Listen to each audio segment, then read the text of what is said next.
Buenas tardes, mi nombre es Camilo Pereira, estudiante de la carrera de Psicología de la Universidad Yacambú, y junto a mí se encuentran los estudiantes Roberto Enríquez y Verónica Laguna. Para la actividad de Psicología Jurídica, en la unidad número 3, que es Psicología Penitenciaria, nos corresponde entrevistar a una persona especialista en el tema. Esta persona especialista será la abogada Betania Briceño, la cual es una especialista en Derecho Penal graduada en la Universidad de los Andes y será nuestra entrevistada y discutiremos los diversos temas que abarcan el área penitenciaria, el área psicológica y algunos otros complementarios sobre el tema en la entrevista de hoy. Entonces le doy la palabra a Betania para que se presente. Hola, buenas tardes, mucho gusto. Yo soy Betania Briceño, como bien lo mencionaba Camilo, soy abogado egresado de la Universidad de los Andes en el 2016. Actualmente tengo 28 años y hasta el 2020 trabajé en el Tribunal de Ejecución de la Circunscripción de Mérida, ¿ya? En el Circuito Judicial Penal. Así que bueno, estoy hoy para acompañarlos en esta actividad, así que voy a estar preparada para las respuestas, perdón, para las preguntas que ustedes tengan sobre el sistema penitenciario venezolano. Ya. Bueno, ante todo, nuevamente bienvenida y muchas gracias por el tiempo que nos está brindando hoy. Eh, bueno, la principal razón de el por qué traemos a Betania hoy bueno, es una realidad de que a pesar de que muchos podamos escuchar o conocer personas, no es lo mismo estar directamente en contacto con la vida de los criminales, de las cárceles, los tribunales. Y nosotros como psicólogos, es una realidad que tenemos que por ende y como futuros profesionales, estar en este ámbito jurídico o no siendo jurídicos, en un momento vamos a estar en contacto con en este mundo. Por ello, es importante conocer a través de las siguientes preguntas que vamos a realizar, cómo toda esta vida, cómo la vida dentro de las cárceles, la realidad afecta, ya sea de manera positiva o negativa, a las personas que cumplen este tipo de condena. Y bueno, sin más que agregar, podríamos dar inicio a las preguntas. Perfecto. Bueno, entonces a mí me corresponde hacer la primera pregunta, la cual consiste en ¿cuál crees tú que es el impacto de las estructuras y las dinámicas familiares en la conformación y el desarrollo de las conductas criminales? Como bien sabrás, existen diferentes modelos que explican si los criminales nacen, es decir, son conductas innatas que tienen los individuos, o por el contrario, ellos son el fruto de su entorno. Entonces, ¿podrían tú como quitarnos esa disyuntiva desde tu experiencia, Eh, claro? claro, mira, bueno, inicialmente comenzar por el hecho de que la familia se tiene como principal centro o rol componente dentro de la sociedad, ¿ya? Entonces ya por ahí partimos de que la familia como tal juega un rol sumamente importante en la influencia sobre los individuos que la conforman y cómo se visualizan ellos a la sociedad. ¿Ya? Así que en efecto, las consecuencias de tener familias con patrones conductuales que no son los más beneficiosos tienden a transformarse en conductas delictivas a través de estos individuos que la conforman y que pueden causar daño a la sociedad. Estadísticamente, hablamos de que casi un 60% de los criminales, en este caso de las personas que llegan a delinquir, es por situaciones que han ocurrido dentro de su núcleo familiar.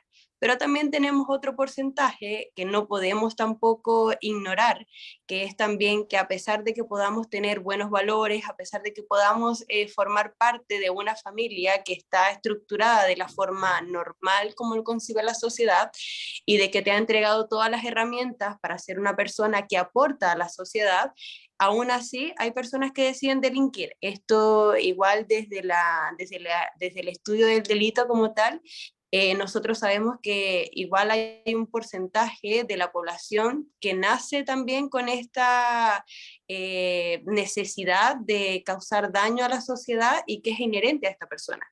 Pero también es mayor el número de personas que se ven afectadas por la convivencia familiar, por los malos tratos que pueden recibir, por la violencia intrafamiliar, o por mismas situaciones que la familia normaliza y que para el resto de la sociedad, cuando esta persona que forma parte de esa familia las lleva a, o las desarrolla, no necesariamente son conductas normales, sino que son conductas que tienden a dañar al otro. Así que claramente el rol de la familia es sumamente importante, es la primera escuela que tiene cada ser humano, pero no podemos decir específicamente que todas las personas que delinquen son necesariamente por las fallas que puedan tener dentro de su familia. Espero que eso les ayude a aclarar un poco la duda. Claro, es multicausal, es multifactorial. Tienes Exacto. totalmente la Entonces, razón. claro, decir que es necesariamente solo por la influencia de la familia que las personas llegan a causar daños a otro, no sería una respuesta correcta, siendo que tenemos diferentes vertientes que llevan a este individuo a tomar la decisión de no sentirse parte de esta sociedad o no de no sentirse motivado con la ley al respecto de no cometer estos daños, que al final acarrean una sanción. Claro. Claro. Bueno, continuando con la siguiente pregunta, que es un poco ligada a lo que acabas de mencionar.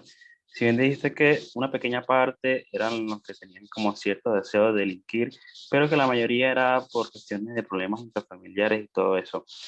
Hay una cierta paradoja, no es muy conocida, pero dicen que los criminales son víctimas y al mismo tiempo son victimarios, ya que, bueno, se habla de que, bueno, en el punto de la realidad, cuando cometen el delito, transgreden la ley, son victimarios, vistos y juzgados por la sociedad, pero que llegando un poco más al fondo del asunto, es la culpa no llega a ser totalmente de esa persona, sino también parte de la sociedad, parte del sistema, parte de la familia, y que bajo todo este proceso, todo este problema sociológico, político, económico, es el que lo lleva a ser una víctima también y llegar al acto de delinquir. No sé cuál sería tu opinión respecto a esta paradoja de que son víctimas y victimarios al mismo tiempo. Ya, mira, mi respuesta o mi postura al respecto de esto es que ciertamente la existencia de actitudes criminales denotan en el fondo en fallos estructurales del aparato social. No podemos negarlo. Es una realidad que todos percibimos y que adicionalmente se reflejan en estos mismos estudios que nosotros realizamos para poder entender todo lo que conlleva el estudio del delito, la reinserción de esta persona que llega a delinquir y a su vez cómo lo recibe la sociedad después de ese daño que ha causado. También que eso es un impacto importante y que también forma parte de la reinserción que uno tiene que hacer de ese individuo que decide delinquir, pero no en su totalidad. Obviamente la actividad criminal deriva de descuidos gubernamentales, entran en juegos diferentes factores, tanto psicológicos como sociales, como económicos, y bueno, de ninguna manera se puede justificar el total de las acciones criminales como desviaciones previamente o fallas de tema político. Si bien podríamos decir, y nosotros igual discutimos bastante al respecto, cómo le exigimos a una persona que no ha tenido ninguna oportunidad, a una persona que el sistema le ha fallado en todas las áreas de su vida, que se adhiera, que cumpla las normas que la misma sociedad le impone, y que no delinca. La verdad es que es bastante complejo porque al final todas las situaciones familiares y todas las historias detrás de estas personas son súper complejas de entender, pero decir que en efecto esto es lo que lleva a la persona a delinquir o justificarlo de esa forma y no verlo como el entorno completo, creo que sería errado. Claro, claro.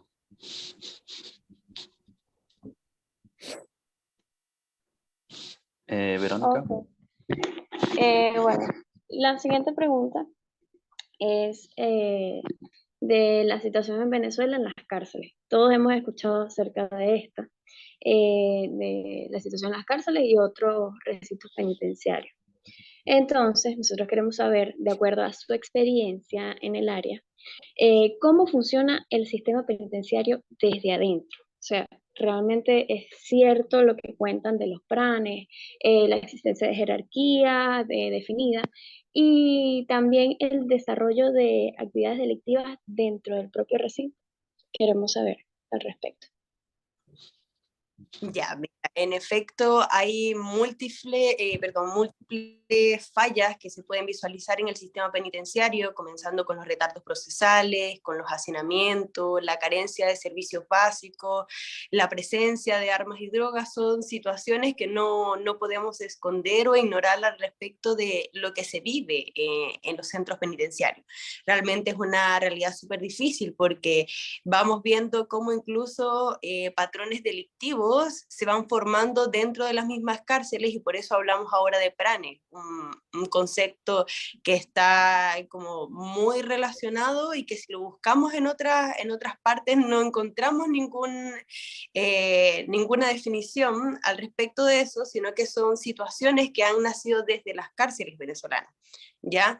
Situaciones en ejemplo de jerarquía, situaciones con los mismos en efecto, si no entre ellos hay mucha violencia.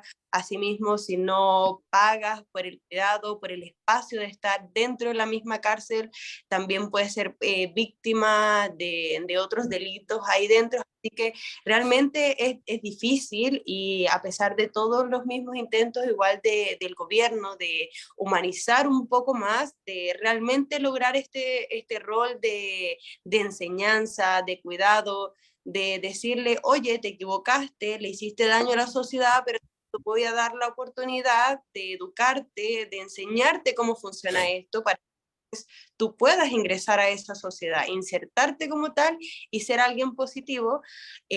No muchas veces se pueda lograr, y más allá de ser un problema propio de la cárcel, yo creo que es un problema social grave que nosotros tenemos, y que claro, con las fallas gubernamentales, con todos los retardos procesales que nosotros tenemos, los altos índices de criminalidad, porque en efecto igual sabemos que la pobreza siempre va a estar ligada o asociada a la criminalidad, a pesar de que no podemos decir que todos los criminales son pobres, porque no son así, no ocurre de esa forma. También tenemos criminales en cada una de las clases sociales, pero claramente al ir menguando las oportunidades, se van desarrollando todas estas situaciones, al punto de que, bueno, hablamos de que en Venezuela los índices de hacinamiento en las cárceles realmente, pero el hecho de que hablemos de que de misma del tráfico de drogas, del tráfico de armas, de infinidades de atrocidades que ocurren dentro del centro, y que nosotros tenemos que verlo, que tenemos que convivir con esa realidad, y aún así tratar de buscar la mejor forma de funcionar, de ayudar. Y es realmente bastante preocupante. Yo diría que si hablamos, muchos reportes incluso de Amnistía Internacional y de otras organizaciones no gubernamentales han hecho estudios al respecto, y realmente el tema de la situación penitenciaria en Venezuela, y bueno, no solo en Venezuela, es un fenómeno que se ve incluso en toda Latinoamérica, es bastante preocupante. Claro. Ibas hablando de los planes gubernamentales para pacificar las cárceles. Más o menos háblanos de estos planes que ha implementado el gobierno venezolano con el propósito de humanizar las cárceles. ¿Tú crees que estos planes que se han llevado a cabo han tenido un verdadero impacto positivo, o por el contrario tú crees que han quedado en nada? Mira, la verdad es que en su minuto, cuando comenzaron a planificarse para realizar todos estos planes distintos, que unos eran educacionales, otros incluso de la misma salud, otros relacionados a informar también a los presos al respecto de sus derechos, a que tengan una formación jurídica, saber qué pueden exigir. Otros iban más relacionados, también había un plan, y que ahora igual está un poco en parada, que se llamaba específicamente humanización penitenciaria, que era un poco más amplio, que iba desde la educación, abarcaba como muchas áreas al respecto, y que realmente en el fondo, si tú los leías, tú decías, oye, es un plan que al implementarlo creemos que vamos a tener resultados positivos. En atención a que, bueno, lograr que esta persona, como les decía anteriormente, yo creo que ahora podría desarrollarlo. Anteriormente se hablaba de una reinserción social del sujeto que delinquía. Actualmente ya no hablamos de una reinserción social, porque para reinsertar como tal, esa persona tenía que formar parte de esta sociedad. Pero hemos llegado con muchos estudios a entender que realmente la persona que delinque o que causa daño a esa sociedad no se sentía parte de. Así que lo que buscan estos planes es insertar una persona con herramientas nuevas a que pueda formar parte de esta sociedad. Y yo creo que estos planes hubiesen logrado un buen objetivo si se hubiesen desarrollado tal como se proponían en su momento. El plan Cayapa realmente en su minuto ayudó a un sinfín de personas tratando de eliminar o menguando un poco los efectos de los retardos procesales, tratando de darle una oportunidad de que estos casos que pasaban mucho tiempo en la primera fase de investigación, no llegaban a una audiencia preliminar, pudieran darle seguimientos y decir, oye, sí, tenemos que atender, porque si pasamos 2 años y después descubrimos que esta persona es inocente, claramente le estamos haciendo una pérdida de tiempo que no le podemos devolver. Así que pero como todo obviamente, y la que venimos conversando, tenemos fallas gubernamentales no menores que no dejan que en efecto podamos cumplir con los cometidos o los objetivos que se querían en su minuto. Claro. Verónica, no te escuchamos. Vuelve a activar tu audio, por favor. ¿Me escuchan? Sí, perfectamente. Cuéntanos. Ok. Bueno, la otra pregunta que le tenemos es si conoce usted de psicólogos jurídicos que hayan realizado evaluaciones psicológicas en el área penitenciaria donde usted se desempeñó. Es decir, estas son que si evaluaciones del comportamiento de los privados de libertad para así otorgarles beneficios, como por ejemplo la casa por cárcel. Y eso es lo que queremos saber, si nos puede contar más de estos casos. Ya, mira, justamente o precisamente en el Tribunal de Ejecución en el que yo me encuentro, no tenemos ningún caso similar donde hayamos tenido como esa cercanía o ese apoyo o evaluación psicológica, pero bueno, nosotros igual trabajamos directamente con el CICPC, la Fiscalía, ellos igual tienen distintos medios probatorios que tienen que presentar también al momento de hacer la denuncia como tal, y sí sé de que hay algunos casos en los que estas evaluaciones por parte de especialistas del comportamiento humano como tal, han ayudado o han tratado de ayudar, mejor dicho, al apoyar penas menos graves o tener una alternativa distinta a la privación de libertad como tal, que sería, tal como mencionas, una casa por cárcel, tener rebajas en la pena, pero lamentablemente siento que el sistema venezolano está diseñado de una forma muy punitiva, y además nosotros como sociedad todavía no hemos desarrollado mucho la parte o darle la importancia necesaria a las evaluaciones psicológicas, que realmente creo que nos podrían ayudar y aportar de forma beneficiosa a una evaluación más completa de este individuo, que como bien hemos conversado, el tema de enviar a alguien a la cárcel,